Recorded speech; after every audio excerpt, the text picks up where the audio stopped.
And it's the same principle as a chain letter. I mean, if you're very early on a chain letter, you can make money. There's no money created by chain letters. In fact, there's the frictional cost of envelopes and postage and that sort of thing. So the net, there's some money destroyed a little bit. And there's money destroyed by the frictional costs of trading and investing. That comes out of investors' pockets. But the manias that periodically take place, and not just in stocks. We had a similar mania. Well, I'm not necessarily similar. We certainly had a mania in farmland here in Nebraska 20 years ago, and land which couldn't produce, we'll say, more than $70 or $80 an acre would sell for $2,000 an acre at times when interest rates were 10%. Well, that math will kill you. And it killed the people who bought it at those prices, and it killed a great many banks here in Nebraska who lent based on that sort of thing. But while it was going on, everybody thought it was wonderful because every farm was selling for more than the similar farm had sold for a month earlier. And it was momentum investing in farmland. And in the end, valuation does out as the two dirty capitalists that they really had to execute. But they were a little abashed about it. They didn't really have anything against us. So they said that each of us would be given one request before they shot us. And so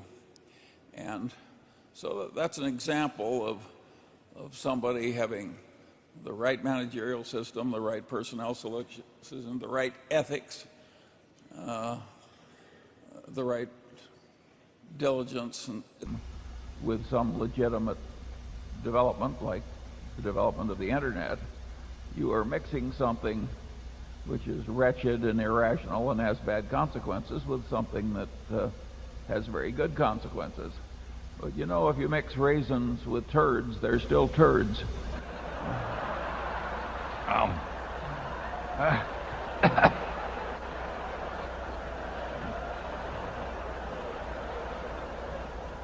That's why they have me write the annual report.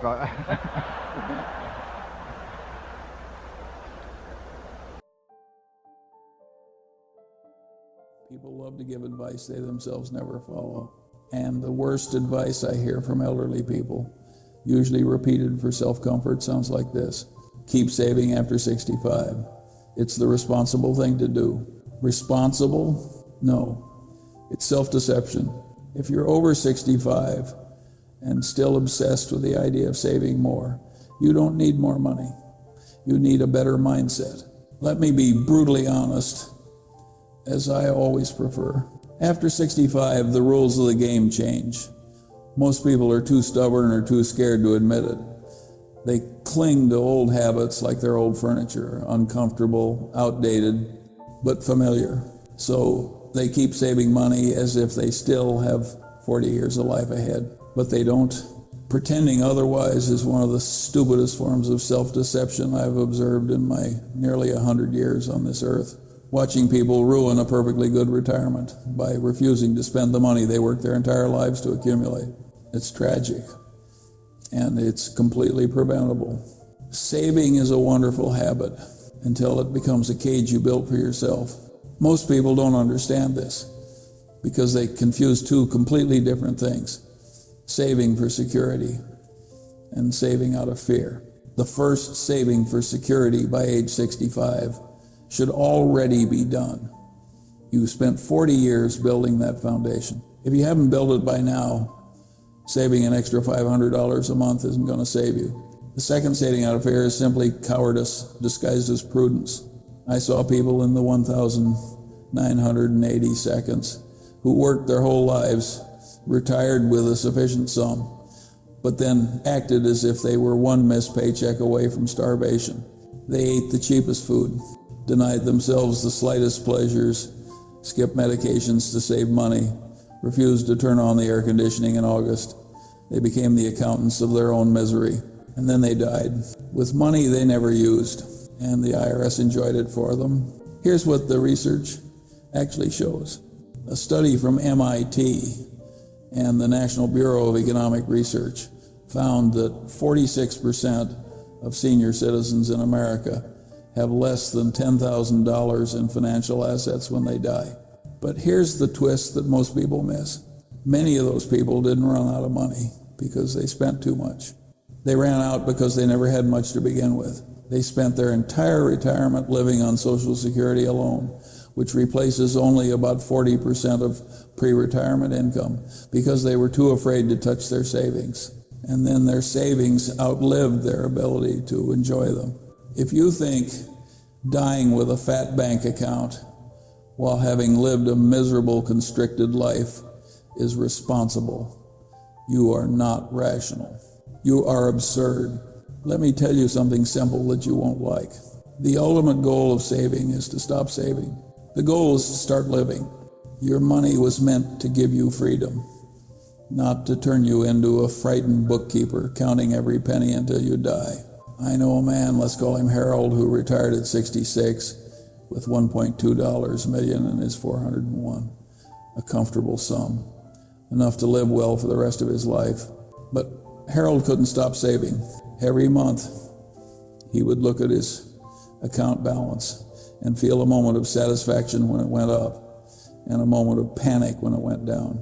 So he kept his expenses brutally low. No travel, no dinners out, no gifts for the grandchildren beyond the bare minimum. He drove a 5-year-old car that was falling apart because buying a new one would deplete the nest egg. Harold died at 79 with $1.4 million in his accounts. 13 years of retirement, 13 years of self-imposed poverty, and his account balance was higher when he died than when he retired. His children inherited the money. They were grateful, I suppose, but they would have much preferred to have memories of their father enjoying his final years rather than a check. Harold saved his whole life for a retirement he never actually took. Don't be Harold. And yes, I already hear the objection from the usual chorus of panic mongers. What if I live to 100? What if something terrible happens? What if the market crashes? What if medical bills skyrocket? What if my children need help? Here is my counter question. What if you spend the last healthy years of your life imagining problems that may never happen? Fear is the most expensive luxury in the world. It costs you decades of joy. Let me give you some mathematics that most financial advisors won't tell you. Research from Rand Corporation, one of the most respected research institutions in America, tracked spending patterns of people over 65 for 14 years. What they found contradicts everything the fearmongers want you to believe. Real spending adjusted for inflation declined for both single and coupled households after age 65. Singles reduced spending by about 1.7% per year. Couples reduced spending by about 2.4% per year. Every single year, retirees spent less than the year before. Not because they ran out of money, because they ran out of desire to spend it. This is what they call the retirement spending smile. You spend more in early retirement, the go-go years, ages 65 to 75, when you can still travel and enjoy experiences. Then spending drops in the slow-go years, ages 75 to 85, as you slow down. And it drops further in the no-go years after 85, when you're mostly maintaining, not expanding. The Bureau of Labor Statistics confirms this pattern. Households headed by someone 75 or older spend 25% less than households headed by someone 65 to 74. 25% less. Transportation spending drops from $8,338 at ages 65 to 74 to just $5,091 after 75. Entertainment drops from $2,988 to $1,626. Food away from home drops significantly. Clothing drops. The only category that consistently increases, healthcare. And cash contributions, gifts to family and charity. In other words, as people age, they spend less on themselves and more on others. If you're planning your retirement finances as if spending will stay constant or increase every year, you're planning for a reality that doesn't exist. You're protecting against a phantom. I've lived long enough, much longer than I expected, to see how absurd people can be with their own lives. At 65, You are no longer trying to build an empire. You are trying not to turn your final years into a spreadsheet. Aggressive saving in your 20 seconds is wonderful. In your 30 seconds, it's sensible. In your 40 seconds, it's strategic. In your 50 seconds, it's necessary. After 65, you should be reaping, not sowing. No one plants seeds in late autumn, except people who panic at winter and forget how nature works. Let me break down what research actually shows about retirement phases. Ages 65 to 75, the golden years. These are your best retirement years. You can still travel, walk without pain, eat normally, think clearly, enjoy experiences fully. These 10 years are your most precious asset, and they are rapidly depreciating. The dollars you spend between 65 and 75 yield the highest return in life satisfaction of any dollars you will ever spend, higher than the dollars you spent in your 20 seconds on education, higher than the dollars you spent in your 40 seconds on your children. Because at 65 to 75, you have three things that rarely coincide: time, health, and money. After 75, at least one of those three will start to slip away. Ages 75 to 85, the manageable years, still manageable, but the body begins to complain. You slow down, your world shrinks a bit. Long flights become harder, walking tours become impossible, your appetite for adventure decreases. Spending should shift from experiences to comfort, from travel to convenience, from adventure to assistance. Ages 85 and beyond, the maintenance years. You are maintaining, not expanding. Your spending should focus on comfort, care, and reducing friction in daily life. Healthcare becomes the dominant expense, rising from about 9% of your budget at 55 to 64 to over 15% after 75. If you treat all retirement years the same, financially saving the same percentage, spending the same amount, you are already making a terrible mistake. The dollars you save after 85 will be half unused anyway, but the experiences you denied yourself at 68 are gone forever. Now let me tell you about one of the most misunderstood decisions in American retirement planning: when to claim Social Security. Most Americans can start claiming at 62. Full retirement age is 67 for anyone born in 1960 or later. And you can delay until 70 for maximum benefits. The mathematics are straightforward. Claim at 62. You receive only 70% of your full benefit, a 30% permanent reduction. Claim at 67. You receive 100% of your calculated benefit. Claim at 70. You receive 124% of your benefit, 8% more for each year you delayed past 67. The average monthly check at 62 is $1,341. The average monthly check at 70 is $2,148, 37.6% more. Most financial advisors will tell you to delay, wait until 70, they say. Maximize your benefit. And for many people, that's correct advice. But here's what they don't tell you.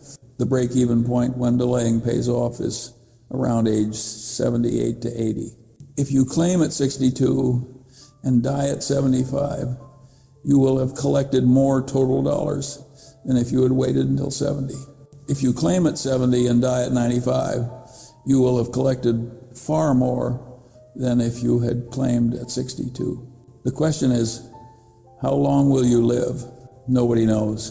But here's what I've observed in nearly a century of watching people make financial decisions. The people who delay Social Security until 70 often do so because they're still working. They don't need the money yet. They have other income sources. The people who claim at 62 often do so because they need the money now, or because they're in poor health, or because they want to stop working. Both decisions can be rational. What's irrational is making this decision based purely on maximizing lifetime benefits while ignoring the quality of life in your early retirement years. If taking Social Security at 62 means you can retire now instead of working until 67, And those 5 extra years of retirement would be spent traveling and enjoying life while you're still healthy. That's not a foolish decision. That's understanding what money is actually for.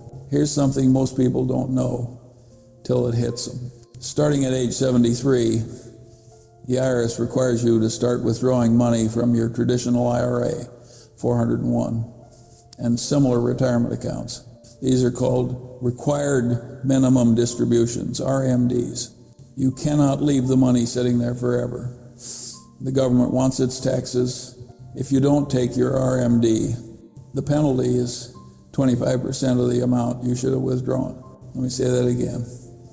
A 25% penalty on money you already own. At age 73, if you have $500,000 in retirement accounts, your RMD is approximately $18,868. You must withdraw that amount and pay taxes on it, whether you need the money or not.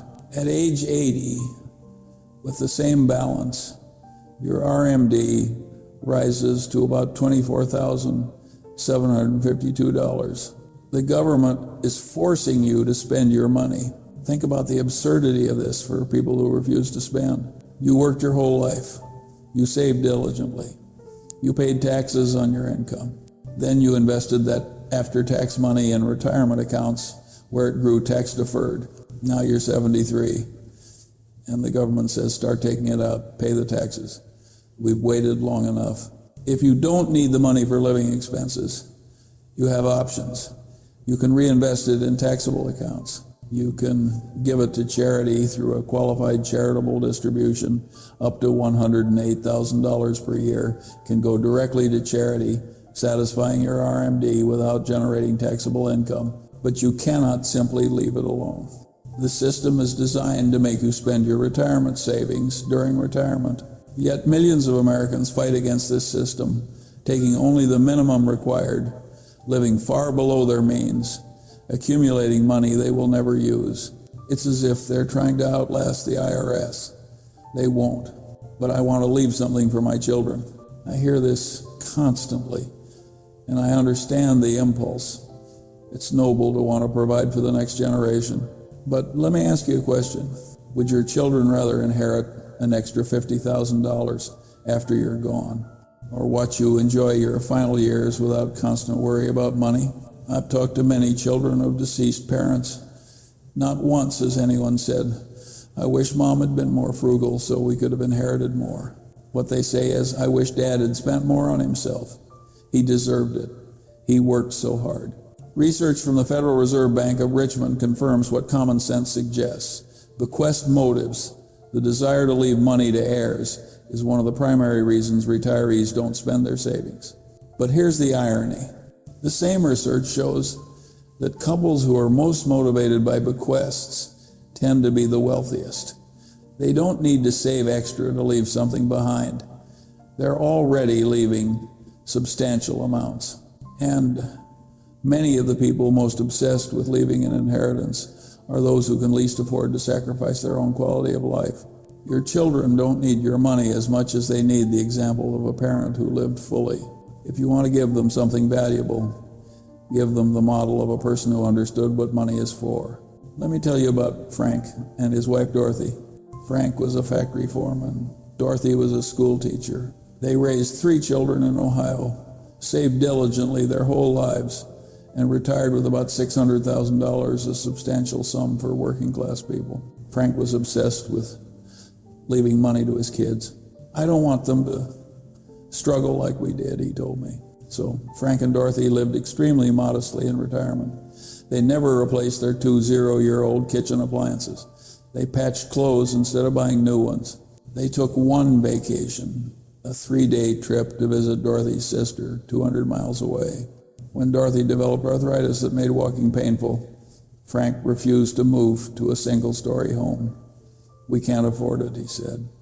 Their house was paid off. They had $600,000 in savings. They couldn't afford to move? No. Frank couldn't bear to see the account balance drop, so Dorothy climbed those stairs every day in pain for 8 years. She died at 79. Frank died 2 years later. Their children inherited $580,000, almost everything their parents had saved. And every single one of them said the same thing: I wish Dad had spent the money, I wish Mom hadn't had to climb those stairs. I would give back every penny of this inheritance to see them happy. The children didn't want the money. They wanted their parents to have lived. Now, I need to address the elephant in the room: healthcare costs. This is the one legitimate fear that keeps retirees from spending, and I won't dismiss it. Medical expenses in America are brutal. The average cost of a nursing home, a private room, is over $100,000 per year. Medicare doesn't cover it. Most health insurance doesn't cover it. About 70% of people who live past 65 will need some form of long-term care due to health or aging. These are real risks, real costs, real concerns. But here's what most people get wrong. They prepare for the worst-case scenario while living as if the worst-case scenario has already happened. If you need nursing home care for 3 years, you might spend $300,000. That's devastating. But the probability of needing 3 years of nursing home care is relatively low. Most people need much less or none at all. And if you're one of the lucky majority who never needs extended long-term care, you will have spent decades living far below your means for no reason. Here's a more rational approach. First, understand that Medicare Part B premiums are real costs. You will pay about $175 per month in recent years. Budget for them. Second, consider long-term care insurance if you're healthy enough to qualify. It's expensive, but it transfers risk. Third, and this is crucial, don't let the fear of potential medical costs prevent you from spending money to stay healthy now. I've seen retirees refuse to buy fresh vegetables because they're more expensive than canned. They're saving $50 a month on groceries while increasing their risk of diabetes, heart disease, and stroke conditions that will cost them $50,000 in medical bills. I've seen retirees skip preventive care because of copays. A $30 copay to catch cancer early, or $300,000 in treatment costs to fight it late. The math isn't complicated. Spending money on your health now is the best protection against catastrophic medical costs later. The gym membership that costs $500 a year might prevent the hip replacement that costs $50,000. The healthy food that costs $200 more per month might prevent the diabetes that costs $10,000 per year to manage. Don't be penny wise and pound foolish with your health. And finally, accept that you cannot prepare for every possible disaster. If you live to 100 and need full-time care for 5 years, no amount of saving will be enough anyway. At some point, you have to accept that you've done what you can and live your life. The alternative, living in constant deprivation to prepare for every worst-case scenario, is itself a worst-case scenario. You're guaranteeing yourself a miserable life to avoid the possibility of a miserable ending. That's not wisdom. That's self-inflicted punishment. Let me tell you about the real cost of financial fear in retirement. A 2025 survey by Allianz Life found that 61% of Americans fear running out of money in retirement more than they fear death itself. Think about that. More afraid of running out of money than of dying. The fear of poverty has become worse than the fear of death. And this fear causes people to live as if they're already impoverished when they're not. They have money, they just won't use it. 80% of American households with older adults, that's 47 million households, are either financially struggling or at risk of financial insecurity. But at risk doesn't mean they have nothing. It means they're worried about having nothing. The worry itself becomes the problem. I knew a woman, let's call her Eleanor, who retired at 63 with her husband.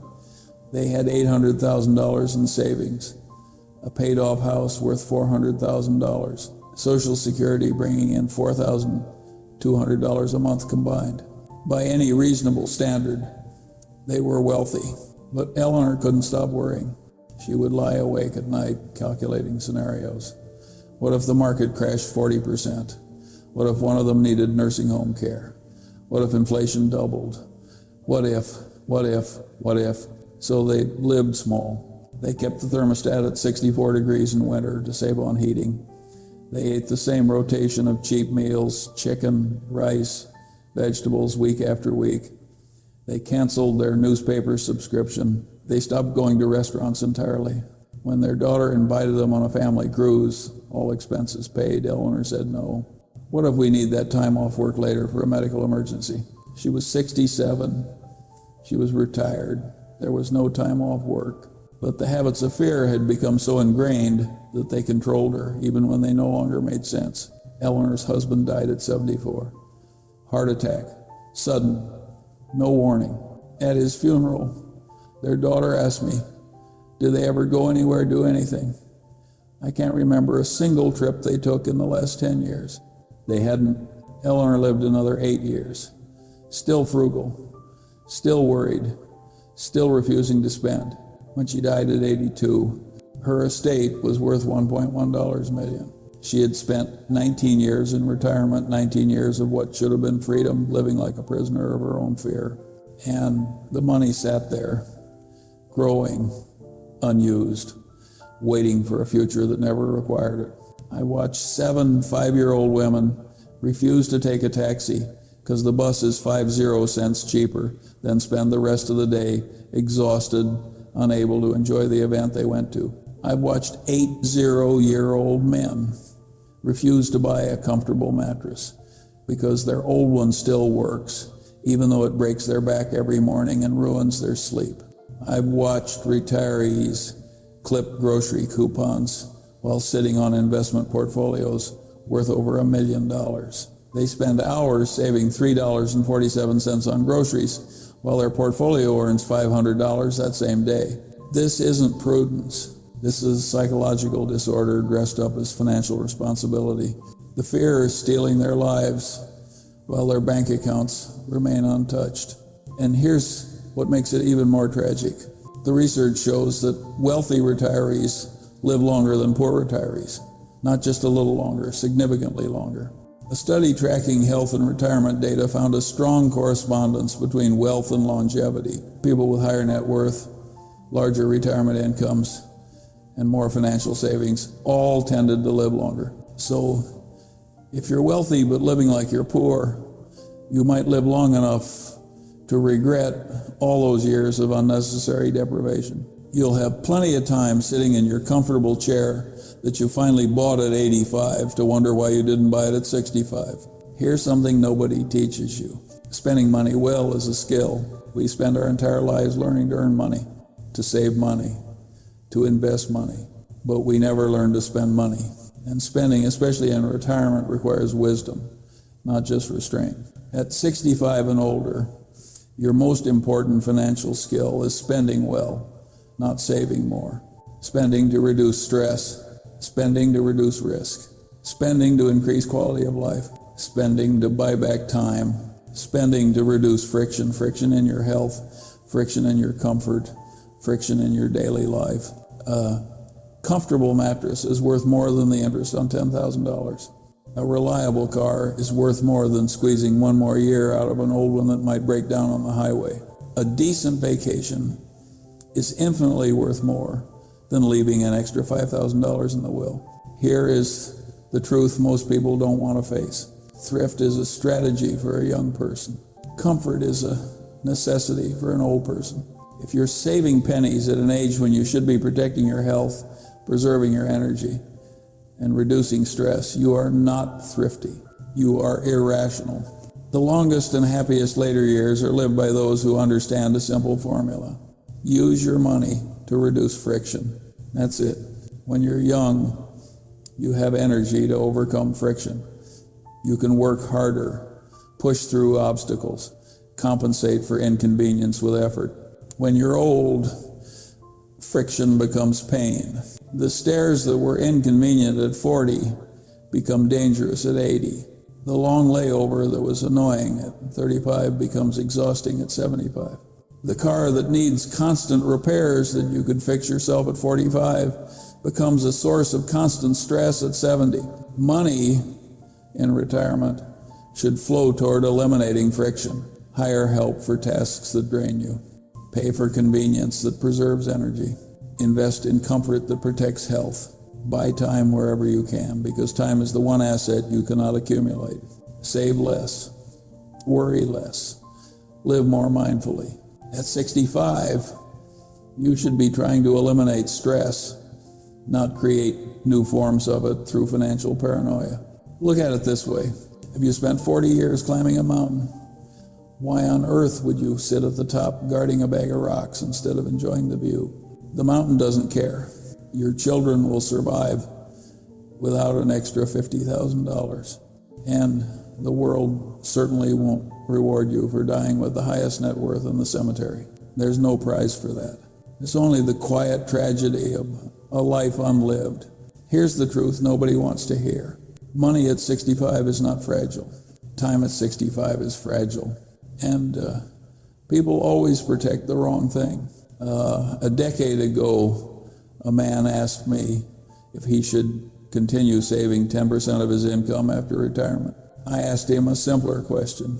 Do you want to die rich or live better? He froze because he realized he had never questioned that habit. He just obeyed it. For 40 years, he had followed the rule, saved 10%. And now, at 68, he was still following it, even though the purpose of the rule had already been fulfilled. Habit is useful, but habit without thought is slavery. You no longer need to behave like a frightened beginning investor. You've earned the right to use the assets you've been building for half a century. This is one of the most destructive patterns I've observed in human behavior, the inability to change strategy when circumstances change. When you were 25, saving aggressively made perfect sense. You had 40 years of compounding ahead. Every dollar you saved could become $10 or $20 by retirement. When you were 45, saving aggressively still made sense. You had 20 years to go. Time to catch up if you were behind.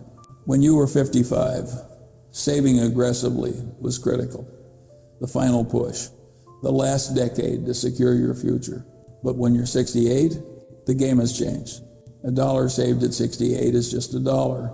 It might become $1.30 by the time you're 80, or it might become $0.70 if the market drops. The compounding magic is gone. What you have now is what you have.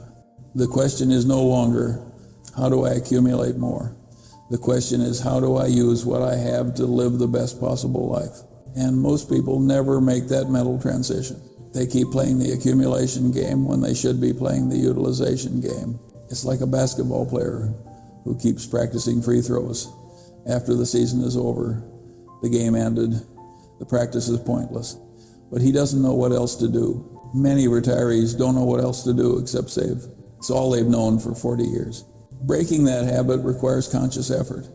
It requires recognizing that the rules have changed and that what was wise at 35 may be foolish at 70. Break the habit before it breaks you. Let me give you a specific example that illustrates the insanity of excessive saving in retirement. A man I know, let's call him George, had a bad knee. Bone on bone. Every step was painful. His orthopedic surgeon recommended a knee replacement. Medicare would cover most of it. George's out-of-pocket cost would be about $3,000, his deductible and some co-pays. George decided to wait, not because he couldn't afford $3,000. He had over $400,000 in retirement savings. He just didn't want to waste the money. So he waited and limped and suffered. For 3 years, George avoided walks in the park with his grandchildren. He stopped playing golf, something he'd loved for 50 years. He gained 30 pounds because he couldn't exercise. He became depressed from the chronic pain and isolation. When he finally had the surgery at 74, after his wife essentially forced him, he emerged from physical therapy amazed. "I can walk without pain," he told me. I forgot what that felt like. He had forgotten what it felt like to walk without pain. For 3 years, he had suffered needlessly, avoided activities he loved, damaged his health, harmed his relationships to save $3,000 that he didn't need to save. $3,000. That's less than 1% of his savings. He sacrificed 3 years of mobility to protect less than 1% of his net worth. This is the mathematical absurdity of excessive frugality in retirement. The savings are trivial compared to the cost and quality of life. When you're 70, Time is your most valuable asset. Money is just a tool. Using money to buy better time is the best investment you can make. George could have had 3 more years of walking with his grandchildren, 3 more years of golf, 3 more years of being the active, healthy person he wanted to be. Instead, he has the memory of 3 years of pain and $3,000 that his children will inherit anyway. The math doesn't work. It never works. Spending money to improve your quality of life when you're old is not waste. It's the entire point of having saved money in the first place. Retirement shouldn't be a prison sentence with better decor. You spent 40 or 50 years working, fighting, surviving recessions, bad bosses, market crashes, and your own stupidity. And the moment you finally gain freedom, what do? You chain yourself to a new responsibility, guarding the pile. Retirement should be a liberation, not a watchmanship. Here's the real question you must ask yourself. Do you want to die proud of how little you spent, or live proud of how wisely you used what you saved? The right answer is obvious, but the obvious isn't easy, because nothing burdens a family more than a person who refused to use their money when they had the chance. If you wake up tomorrow with fewer regrets, less pain, and a little more joy because you wisely spent your money today, you are doing retirement right. If you wake up tomorrow proud that you didn't spend $1, you aren't protecting anything for the future. You are just postponing life. Every dollar you spend well after 65 buys you a better life. Every dollar you save out of fear steals from the life you have left. Dying rich is easy. Living well is hard. Choose the hard one. It's the only choice that pays dividends when time is running out. You save when you are building. You spend when you are living. And after 65, you are not building. You are living, or at least you should be. I want to leave you with one final thought. In my nearly 100 years on this earth, I've observed thousands of people make thousands of financial decisions. I've seen fortunes built and fortunes squandered. I've seen prudent savers and reckless spenders. And if there's one pattern I've noticed, it's this. The people who lived the happiest retirements were not the ones who died with the most money. They were the ones who understood the transition from accumulation to utilization. They understood that the skills that make you wealthy and the skills that make you happy are different skills. Discipline makes you wealthy. Permission makes you happy. Saving makes you wealthy. Spending makes you happy. Delayed gratification makes you wealthy. Present enjoyment makes you happy. In your working years, you need the first set of skills. In retirement, you need the second. And the tragedy is that most people never make the switch. They carry their working year mentality into retirement. They keep saving when they should be spending. They keep delaying gratification when there's nothing left to delay it for. They keep accumulating when the accumulation game is over. Don't make this mistake. You've done the hard work. You've built the foundation. You've earned the right to enjoy what you created. The choice is yours. And the clock is ticking. Don't just nod along and forget this tomorrow. I want you to do something. This week, not next month, not next year, this week.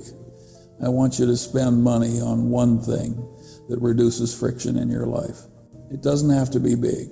Maybe it's hiring someone to clean your house so you can spend that Saturday with your grandchildren. Maybe it's buying a better pillow so you stop waking up with neck pain. Maybe it's booking a trip you've been postponing for years. Maybe it's taking your children out to dinner and paying for everything without worrying about the bill. Whatever it is, spend the money. Feel the freedom. Remember what money is actually for. Then come back here and tell me what you did. Drop it in the comments. Not for me, for yourself. Because when you write something down, when you declare it publicly, you're far more likely to actually do it. And if you know someone who needs to hear this, a parent who won't spend money on themselves, a friend who's been retired for 5 years but still acts like they're saving for retirement, share this with them. Sometimes the right words at the right time can change someone's entire trajectory. Be that person for someone else. Subscribe if you haven't. We'll keep having these conversations. Real wisdom, no hype.